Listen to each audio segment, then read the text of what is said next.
pulls with the cat deletes, got to see where our baseline is. And when that's over and done with, I'm going to drop the intake, and at that point put on supported throttle bodies, and we're going to throw it back on the dyno, see kind of where we're getting there. It's kind of a joint episode today. I've got Dbmracing, David's going to be down here as well. He's actually hooked me up with these dyno pulls, and so he's going to be doing a JLT intake and a eventuri intake comparison on the dyno, which will be exciting. So that's kind of like the plan for today. We've got a lot of cool stuff coming. I'll be doing a little bit of like the install tips. There's a lot of stuff out there. It's pretty straightforward, so I'm not going to focus on that. But I'll probably focus more on just kind of what it makes and just do a brief install part, because there's literally, I think, 4 bolts in the throttle body. If you ever done a throttle body install, it's pretty much straightforward for almost all of them. So I don't know how much I'll focus on that part of it, more about the dyno pulls and all those kind of things. So stay tuned. It's going to be an exciting day. Can't wait to get started. We're going to be wrenching quite a bit today. Just going to have to pull multiple intakes off, probably 2 or 3 times. So we're trying kind of at a time crunch too, because David's got to get on a flight later today. So it should be exciting. So I'm excited. I hope you're excited. Stay tuned.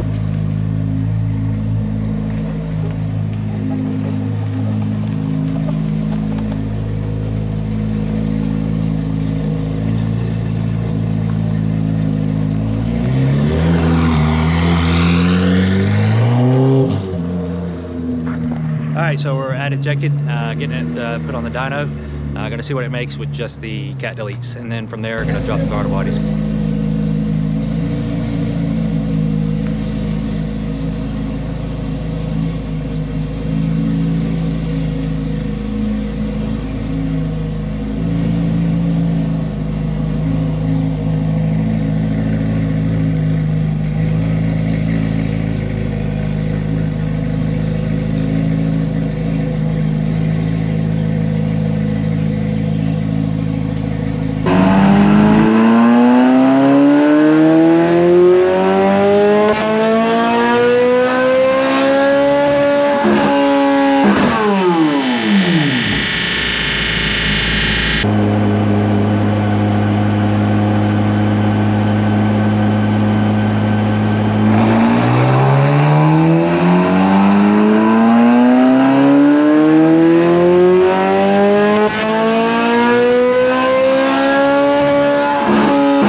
Now we're swapping the throttle bodies and kind of see. I expected a little more, like I said, with the cat deletes, but you know, my 8th mile times are about stock, so maybe this doesn't pick up as much as I would think from the cat deletes. So this is where we're at. Got the stock box off.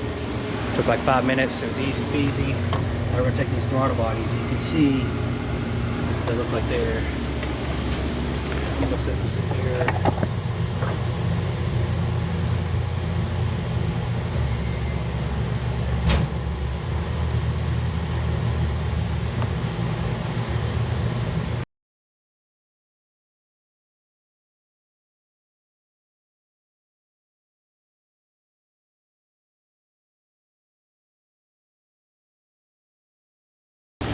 Alright, so that's it. Those are easy to come off. You're supposed to disconnect the ECM, so I might throw a code. I didn't do that. But anyways, alright, so check out the difference between the two. You can see the beveled edges right here in the corner. You see the beveled edges over here in the corner? Those are all smoothed out. This little bar looks the same. I thought the bar was different on some of the other videos I've seen. I thought it was smoother. Maybe it's the back side of it. It's about the same. It's about the same. So this is smooth too on the back corner. Looks like they hit that as well on the porting. You can see the top right there is a good little lip as well. So definitely it looks larger. The blade looks larger. The inside looks larger. It's cut out more. It looks better. So we're gonna swap these on.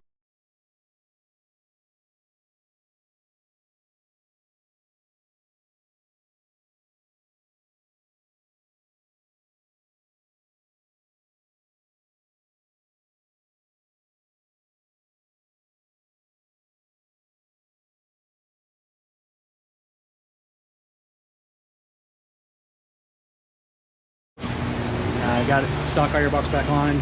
Throttle bodies are installed. Gonna do a dyno pass, gonna see where they're all at. Stay tuned.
Dbmracing is going to have you a cool video soon.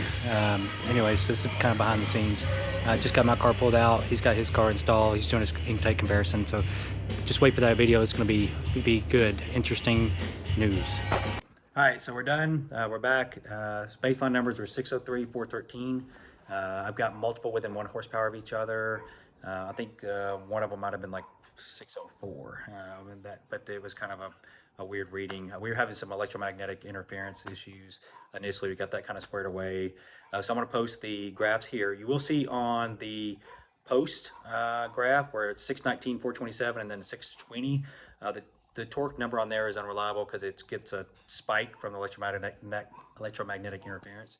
And that's just kind of like one of those things where there's not much you can do about it. It's calculated via, torque is calculated via RPM, and so the RPM changes there, and it changes that number. So you see those spikes, so just ignore those.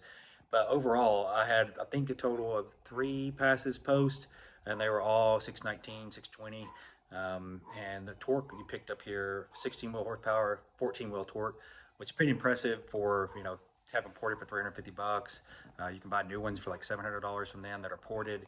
So when you factor all that in for the price, for, you know, we'll just say 15 wheel horsepower, 15 torque, just to kind of make it easier. Remember, that's not bad in my opinion. And I think it would be better with a eventuri or a JLT intake, just because you're smoothing flow coming in. I think the restriction is probably the stock airbox. So I think these numbers actually get better, which I won't know that right now, but maybe I'll be able to know later when I swap a JLT or whatever intake that might be onto the car. So stay tuned. We got some good stuff. I'll link to Dbmracing's got some really good intake videos that are coming up. I'll try to throw those in the links, so follow along and watch those. All right, and thanks for watching. Remember, like and subscribe, and thank you. Bye.